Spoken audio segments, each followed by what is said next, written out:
हमारे समाज के युवाओं को जागना होगा। अब नेतागिरी सिर्फ फ़ोटो तक सीमित नहीं रखनी है। चाहे कोई भी नेता हो, यदि आपने उसे वोट देकर विधानसभा और संसद तक पहुंचाया है, तो आपका भी फ़र्ज़ है उससे पूछें। वोट देने से पहले उनसे एक वादा ज़रूर लें कि क्या आप गौहत्या के मुद्दे को संसद में या विधानसभा में उठाएंगे। यदि वो नहीं उठा सकते तो उन्हें वोट लेने का भी कोई अधिकार नहीं, क्योंकि ये भारत है, देवताओं की भूमि, न जाने कितने महान तपस्वी राजाओं की भूमि और न जाने कितने मातृभूमि पर शहीद हुए वीरों की भूमि है ये भारत। ये भारत है और इसमें भी गौहत्या हो रही है। यदि कोई साधु संत गौहत्या के मामले को लेकर सरकार से सवाल पूछे तो उस पर ना जाने क्या क्या केस लगाकर उसको दबाया जाता है, क्योंकि ये सरकार गौहत्यारों से टैक्स लेती है। तो मैं कहना चाहता हूँ भाई, हम लोगों को जागना होगा। ये नहीं कि मैं सिर्फ ज्ञान देने के लिए आया हूँ। मैंने देखा है और मुझे बहुत बुरा लगता है, क्योंकि गौ हमारी माता है। गाय को हम दीपावली के बाद दूज को पूजते हैं कि नहीं पूजते हैं? गाय को दीपावली को पूजते हैं कि नहीं?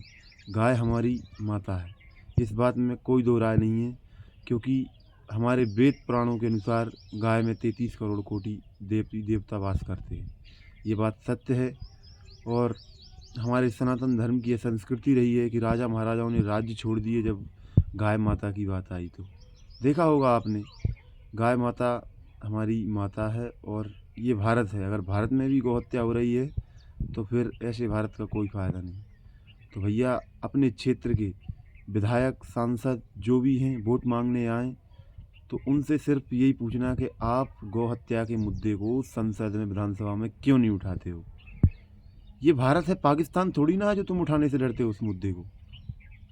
युवाओं को जागना होगा। नेतागिरी सिर्फ फ़ोटो खींचने तक सीमित नहीं रखनी चाहिए। हाँ, नेताजी के साथ फ़ोटो खींच लिया, स्टेटस डाल दिया, हो गया। मुझे भी यही लगता था पहले, स्टेटस तक ही ठीक है, लेकिन नहीं। अब हम लोगों को अपनी सोच बदलनी पड़ेगी और गौहत्या के मुद्दे को देश भर में चलाना होगा, क्योंकि ये भारत है। अगर भारत में भी गौहत्या होगी तो बताइए फिर ऐसे भारत का क्या मतलब।